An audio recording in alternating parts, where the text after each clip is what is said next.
Hey folks, welcome to Debian Hat. I hope you all are doing good and keeping well. So this is the fourth session in the series of Linux privilege escalation, where we are going to learn how we can use a user ID permissions, which are simplified as SUID. Okay, set user ID. So definitely each and every user has some permissions set to read, write or execute the files. As far we have already learned, and if you're familiar with Linux, then you definitely know it. So let's get started with this. There we are. So if I read through this text, you will get to know what I've just told you.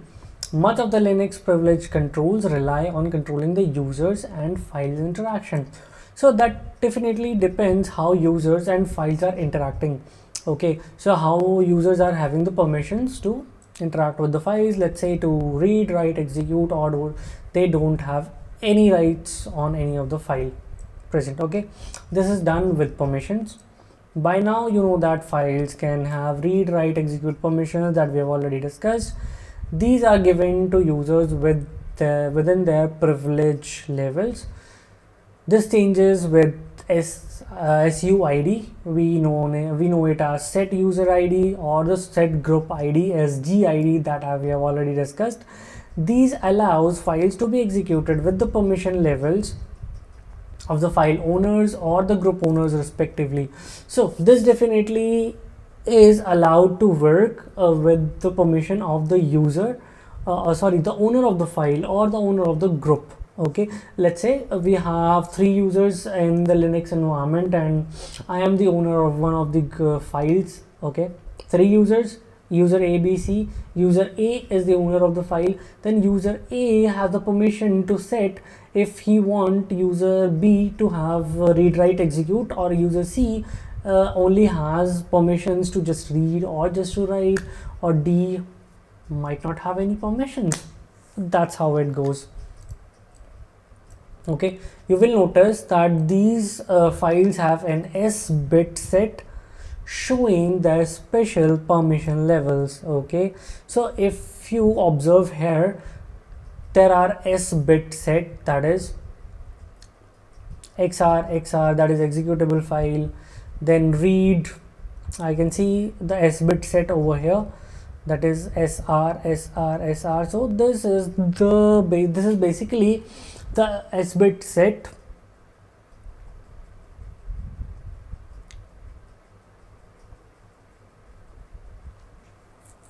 Okay, similarly you can observe it here as well, like S bit are set over here, SR. So this is how it goes. That means a specific bit, which is known as S bit, is specifically set for these files. Okay, then moving ahead, then again there's a good practice that we already know, going to GTFO bins to look for the SUID commands that we can run to get onto higher privileges or to. Okay, then for example they have given it over here. You can use it to read XC shadow files as well. The SU bit set for the nano text editor allows you to create, edit and read files using the file owner's permission or privileges. Nano is owned by root, which probably means that we can read and edit files at a higher privilege levels than our current user has. At this stage, we have 2 basic options for privilege escalation: reading the XC shadow and the XC password file. Okay, and one thing that we can do is add users to XC password as well. So that is simple, that we can learn in the later lectures. Below are the simple steps of doing the both, how we can do both. Okay, let's learn it. Reading the shadow file, how we can do that. So let's look for the file with the permissions 04000. That means S bit is set. Find in root, type F, that means we are looking for a file with permissions this. We are going to use -ls to list all the items. Okay, there we go. The nano XC shadow will print the content of the XC shadow file. We can now use nshadow tool to create a file crackable by John the Ripper, then John the Ripper is again a tool that is going to brute force and crack the password or the password hashes that we get using sudo that we get using shadow or the exe password file. Okay, to achieve this unshadow, we need both the shadow and the password file. So we'll be using shadow and the password file to unshadow and get the hashes of the user. Simply take both the files, the password and exe shadow file, to either to your Linux machine, or you can the attacker's machine basically, or you can do it in the victim's machine as well. Simply type unshadow password and shadow to some txt file. You get the hashes, right? You get it. It's simple. Then moving ahead, once we get the hashes like this, then we can use John the Ripper, a tool that is going to crack passwords for you. Then that is simple. Okay, then if you want to learn about John the Ripper, there is the room from tryhackme.com. You should definitely try it if you are into if you are into penetration testing, red teaming and doing privilege escalations. And yes, this is a go to tool for you. The other option would be to add new users that has root privileges. How we do that? We will need the hash value of password we want the new user to have. This can be done quickly using OpenSSL tool on Kali Linux. Okay, OpenSSL password, then we have a salt, okay, THM for the user, and just simply type password. Okay, then for this user we get the password hash like this. So we will then add this password with the username to the exe password file. There we go. We have the user hacker, and how we have added this hash, and we have added the permissions or the privileges as well that it shows here as root. Okay, with the bin bash shell. Okay, once our user is added, please note how root bin bash was used to provide root shell. Okay, we will need to switch to this user. Hopefully you should have root privileges. Then simply we can type in su and change to the user, change the username that we want to change to, su hacker that we want to change to. There we go. Simply type the password that you have used. That is for this example, password 1 that was used. Okay, there we go, and we are here as root. So this user has the permission of root, then this can run. Okay, which user shares the name of the great comic book writer? Okay, for this to be answered, we need to go back to the machine. Okay, let me have it here on the side. Then let me have terminal here. Let me keep it to the side as well. There we go. Okay, we'll simply log into the machine, SSH, the password, the IP address, here it goes, -l, the username, KAREN. There we go. Yes, I do trust. And there goes the super secure password that they have already provided to log into the machine. And let's wait for a while to get it in there.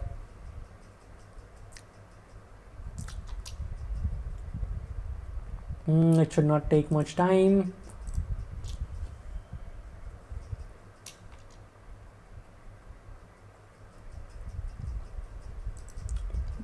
So if we scroll down and move through the questions, it says what is the password of user 2. Then we definitely have to check for this. What is the content of flag3.txt file? Okay, and if it's asking for a password for user 2, we are going to unshadow the shadow and password file, the exe shadow and exe password file, and using John the Ripper to crack the hashes. There we go. We are in the machine. Let me clear this all. Okay, so let me look for so if I want to escalate the privileges, then I would need to look for the files that has s bit set. Okay, and to do that, find in root -type file, okay,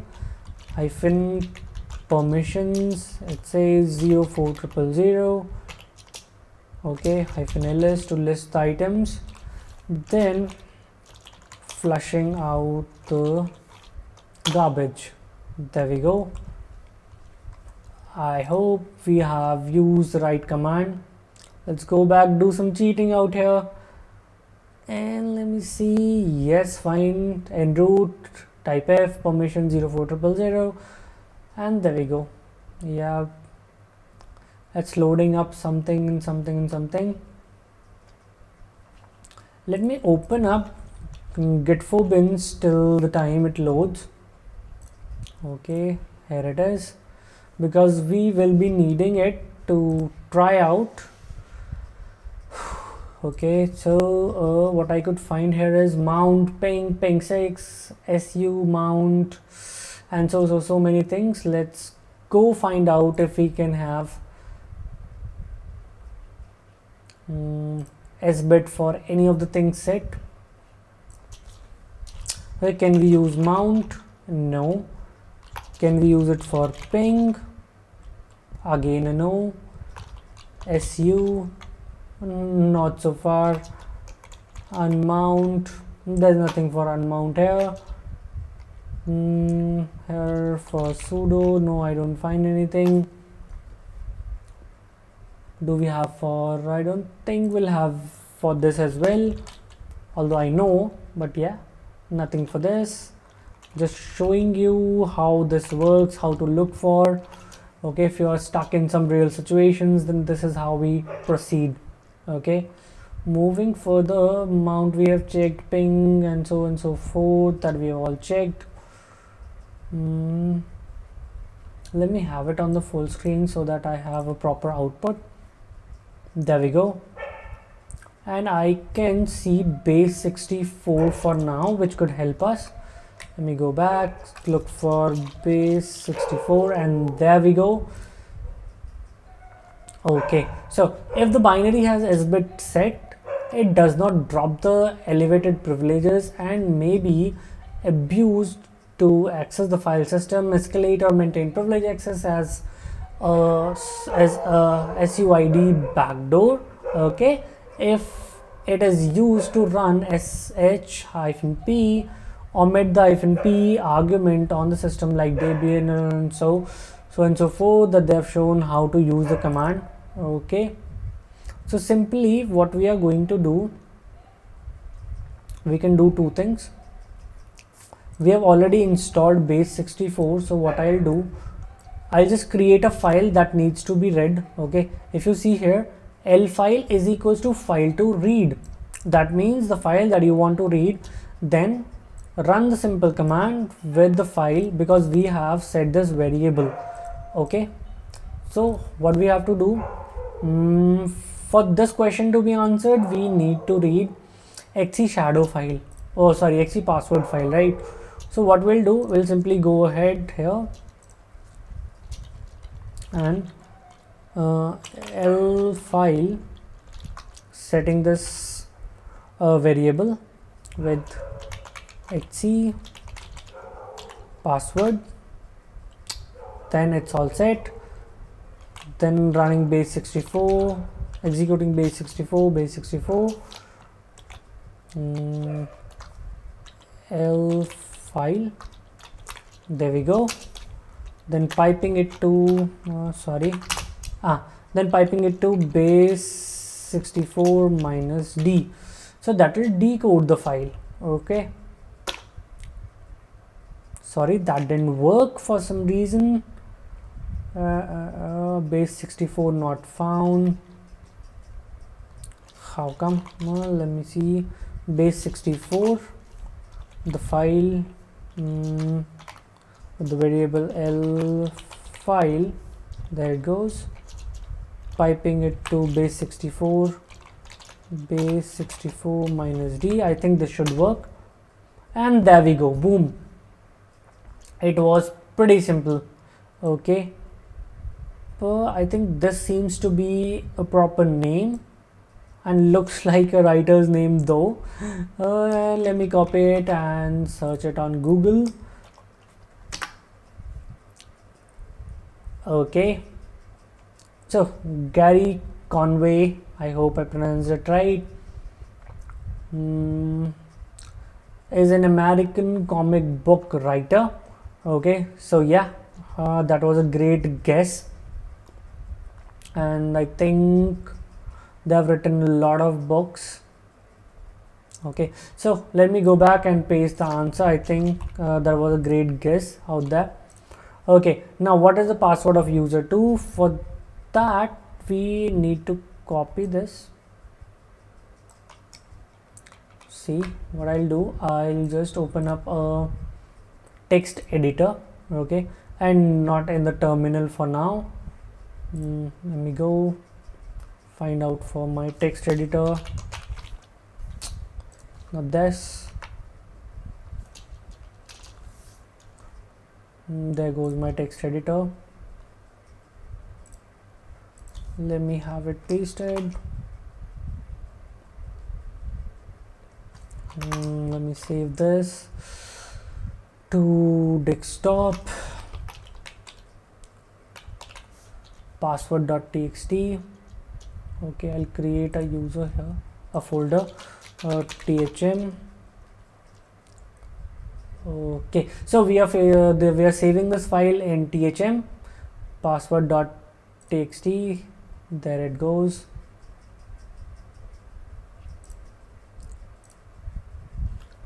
Sorry, I hope this goes. Already saved.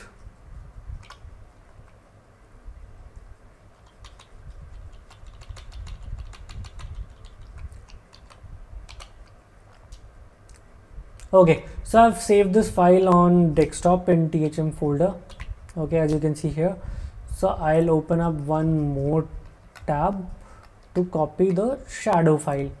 So similarly we will copy the shadow file as well.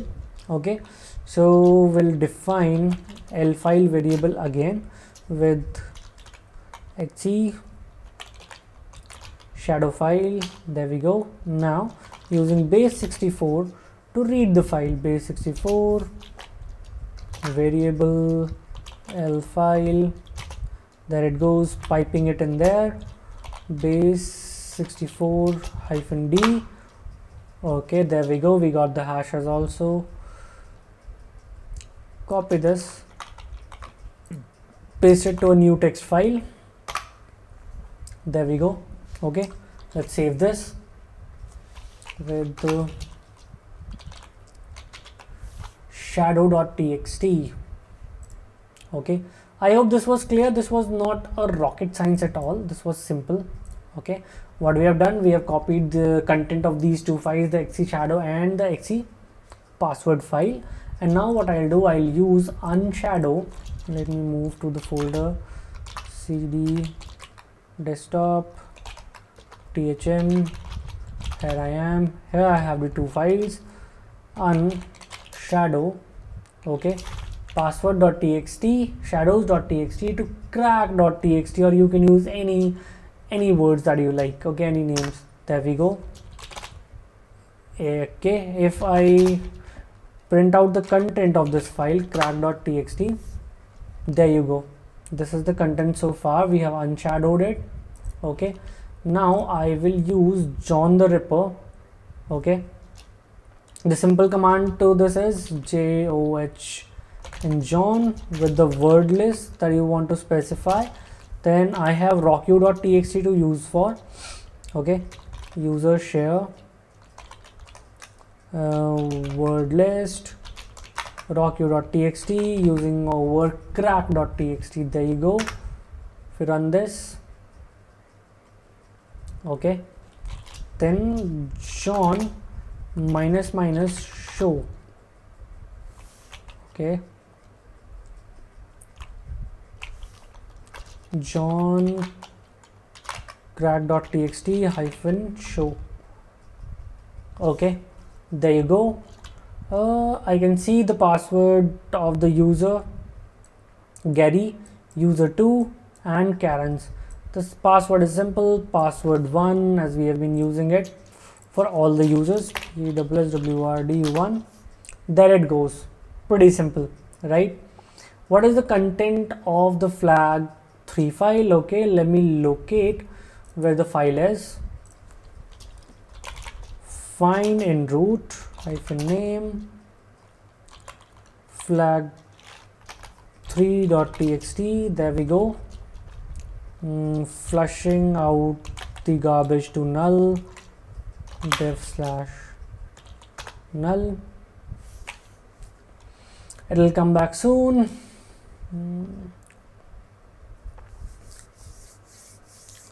Okay, there we see it in Ubuntu. Okay, what I can do, I can again create that particular variable L file and define it to this path with this file. C and V, it has been already set. Now using base 64 with this variable L file, piping it in, then there it goes, base 64-d. There you go, that's the content. Okay, let me copy it, paste, boom, that was the correct answer, and we have successfully solved the lab. I don't think it was a rocket science out there anymore. Okay, so we have simply used the techniques that we have learned in the session that they have written in the text. Okay, that I was simply using unshadow to unshadow the files for the password and the shadow file to get the text file as the hashes, then using John the Ripper to extract out the password. So this was pretty much easy. Okay, I hope it was all good. I hope you enjoyed the video. I hope you liked the content as well. So if you have liked the video, do hit that like button. If you have not yet subscribed, do hit that subscribe button. See you in the next one.